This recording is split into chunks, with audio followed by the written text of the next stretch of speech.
Assalamualaikum warahmatullahi wabarakatuh. Selamat datang kawan-kawan yang sudah masuk ke link yang sudah dibagikan. Hari ini kita bedah teknis terkait tugas redesign logo yang kemarin sudah kita rencanakan di pertemuan sebelumnya. Sebelum kita mulai, kita berdoa dulu. Kepada teman-teman dipersilakan. Terima kasih. Jadi hari ini kita fokus di bedah teknis ya, karena terkait tugas akhir di semester 1 kemarin ada beberapa dari teman-teman yang berhalangan hadir, sehingga perlu kiranya nanti kita bedah bersama bagaimana proses redesign itu. Jadi redesign itu adalah sampean membuat desain baru, karena kita redesign logo berarti nanti kita buat logo baru.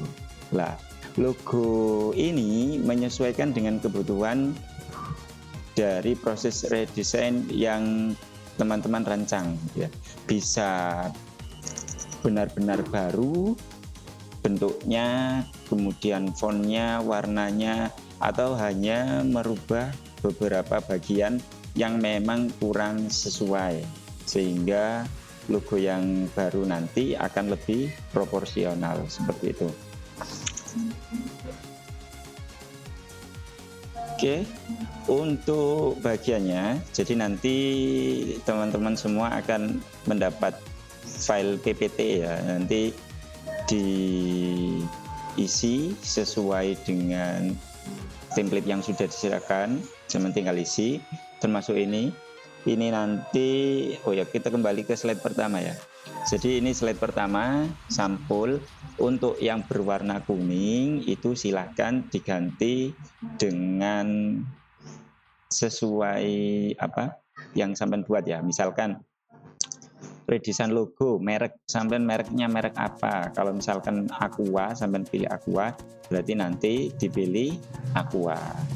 Kemudian namanya ditulis, pokoknya yang bagian kuning ini silakan diganti, disesuaikan dengan data yang berkaitan dengan teman-teman.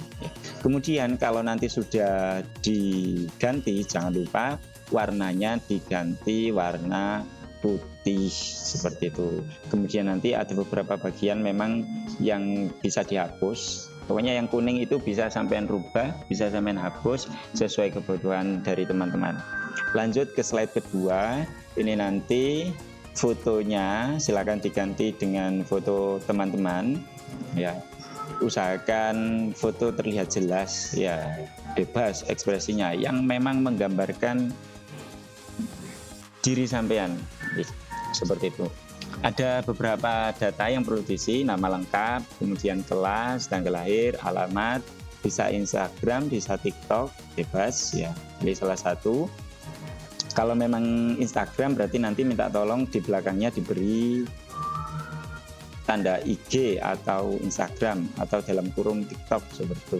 Kemudian moto hidup ya, atau slogan, quotes dari seseorang atau tokoh yang sampean benar-benar sampean gunakan sebagai prinsip hidup sampean ya. Fotonya boleh nyengir seperti ini, boleh, bebas, yang penting jelas ya. Kemudian sebagai pengantar ini tidak usah dirubah kecuali merek A. Merek A ini bisa diganti dengan nama merek yang logonya sampean redesign ya. Ini pengantar bahwasanya logo itu dirancang sedemikian rupa melalui proses ya, juga melalui eksplorasi yang sampai lakukan, ada riset, ada apa perencanaan, kemudian ada sketsa dan lain sebagainya. Nanti saya menambahkan di sini juga bisa, atau cukup merubah bagian yang berwarna kuning. Nah, untuk slide yang keempat ini, teman-teman nanti tinggal memasukkan logo dari merek atau brand yang mau sampean redesign. Misalkan nanti sampean pilih logo A, ya berarti logo A yang ditampilkan di sini. Ini dicontohkan ada logo TikTok, tapi ini tidak masuk bagian dari redesign. Ini lihat tanda kuningnya, ganti dengan merek atau logo yang ingin kamu buat ulang. Jadi logonya sampean taruh di sini, kemudian sampean sebutkan beberapa latar belakang kenapa kok logo ini perlu di rebranding atau diperbarui atau disegarkan.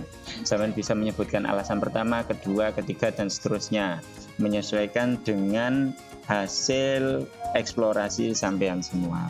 Bagian merek A diganti dengan merek yang sampean pilih sebagai bahan redesign. Lanjut, ini sketsa logo. Untuk slide ini kan ada satu gambar ya, proses di mana sampean membuat sketsa. Lah, untuk gambar ini bisa berisi satu foto, bisa berisi beberapa foto terkait proses sampean dalam pembuatan sketsa logo yang baru. Jadi ini proses redesign sudah mulai masuk produksi, yaitu proses eksplorasi sketsa. Nah, ketika sampean membuat ini, sampean bisa membuat banyak sekali sketsa. Tidak harus 1, 2, 3 terus ukurannya besar-besar, enggak. Bisa dimulai dengan sketsa yang sederhana, bentuknya kecil, kemudian baru sampean eksplorasi karena sudah menemukan.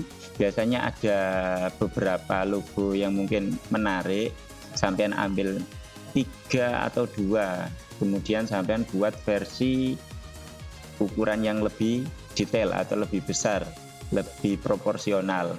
Dari beberapa logo yang sampean pilih itu, nanti juga bisa sampean pilih satu yang paling baik. Kemudian masuk proses digitalisasi atau diedit melalui komputer atau smartphone. Kalau di proses ini sampean ada kendala, nanti bisa menghubungi saya melalui WhatsApp ya terkait proses digitalisasinya. Jadi nanti saya bisa membantu. Kemudian kalau sudah selesai masuk digitalisasi, rampung, diwarnai, kemudian sudah diekspor, baru sampean upload di sini new look-nya. Nah, untuk yang new look ini ada tampilan logo terbaru setelah melalui proses desain ulang. Yang besar ini kalau bisa ya dibesarkan aja. Logo terbaik hasil karya sampean silakan masukkan di sini. Jadi logo terbaru dari proses redesign sampean silakan dimasukkan pada kolom yang besar ini, dan untuk bagian yang kecil-kecil ini ya ada 2 gambar kecil, ini bisa diisi dengan logo yang lama. Atau bisa juga satu logo lama, satu logo yang baru dengan ukuran yang lebih kecil. Kalau yang utama yang versi besar. Kalau misalkan sampean sudah membuat beberapa alternatif logo, ada primer, sekunder, boleh dimasukkan di sini semua, enggak apa-apa. Tapi kalau kesulitan cukup buat satu logo primer, kemudian nanti disandingkan dengan logo yang lama pada bagian gambar yang kecil ini. Ini nanti silakan diganti dengan logo yang baru dan tidak perlu diberi garis tepi kuning ya. Ya, ini garis tepi kuning hanya sebagai penanda saja bahwasanya ini boleh diganti menyesuaikan dengan hasil karya dari teman-teman semua. Kemudian, nah, supaya ada nilai tambah dan ada penjelasan atau sevisi dari segi pemahaman logo, nanti minta tolong logonya ditampilkan di slide ini, kemudian silakan sedikit banyak dijelaskan makna logonya itu kira-kira apa. Supaya apa? Supaya tidak ada miskonsepsi. Oh, maksud saya redesign itu supaya ini. Tapi ketika tidak disampaikan, tidak di-share makna itu, maka takutnya hanya sebatas visualisasi saja. Jadi harapannya nanti logo di muat di sini, ukurannya sedikit lebih kecil dari slide sebelumnya. Kemudian sampean uraikan makna logonya. Bisa sampean eksplorasi slide ini, boleh. Kemudian untuk keunggulannya nanti silakan disebutkan juga. Misalkan, logo ini keunggulannya lebih mudah diaplikasikan pada berbagai media, lebih responsif dibandingkan logo sebelumnya. Misalkan logo sebelumnya itu kayak logo Aqua. Aqua itu kan multicolor, warnanya banyak. Jadi kalau dibuat monokrom satu warna gitu kan agak kesulitan. Dan ini logo yang terbaru itu lebih clean, lebih clear, sehingga ketika monokrom kemudian ukuran kecil juga sangat responsif, sangat sesuai, misalkan seperti itu ya. Untuk bagian ini silakan dieksplorasi alasan dari keunggulannya apa ya.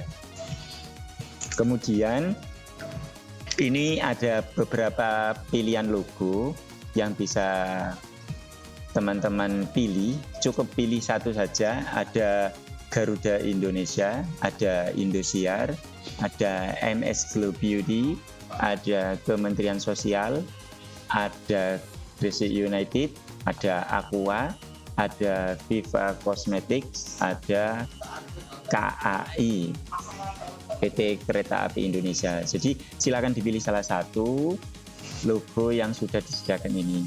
Mas, misalkan aku punya logo yang sudah tak siapkan dan tidak masuk dalam beberapa pilihan logo, boleh tidak saya pakai? Boleh, silahkan. Malah itu bagus. Jadi sampai sudah punya rencana, sudah punya konsep, jadi tinggal dieksekusi aja. Ya, ini hanya gambaran. Sampai bisa pilih yang sudah saya sediakan, atau bisa juga sampai menyediakan logo yang menurut sampean benar-benar perlu di redesign itu ya. Jadi untuk template-nya nanti akan dibagikan. Untuk prosesnya, pengumpulannya kapan Mas? Pengumpulannya nanti kita tunggu sampai dengan akhir pelaksanaan penilaian akhir semester 1.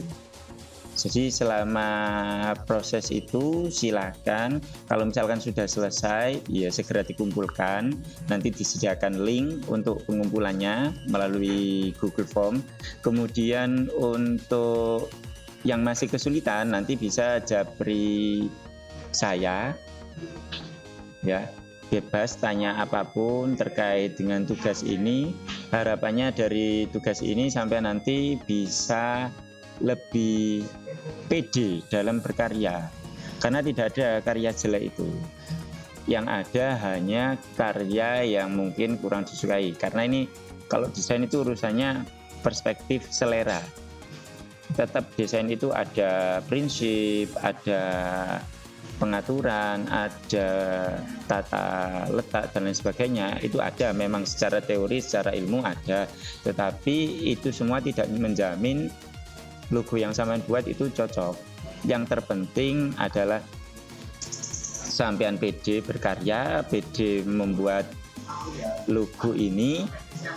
Silakan dieksplorasi idenya, itu saja yang terpenting itu. Karena ya itu, desain itu juga selain solusi kembali lagi ke selera, dan itu kembali ke kliennya. Oke, itu saja. Kalau nanti ada pertanyaan silakan disambung melalui japri langsung ya. Untuk tugasnya kami ingatkan untuk dikumpulkan selambatnya hari terakhir pelaksanaan asesmen semester 1 ya. Jangan lupa absen. Kita tutup dengan bacaan doa, semoga yang kita harapkan bisa berjalan dengan lancar. Sampai juga nanti dalam proses pembuatan logo juga dilancarkan, dan jangan malu untuk bertanya. Oke, berdoa dipersilahkan. Selesai, terima kasih banyak.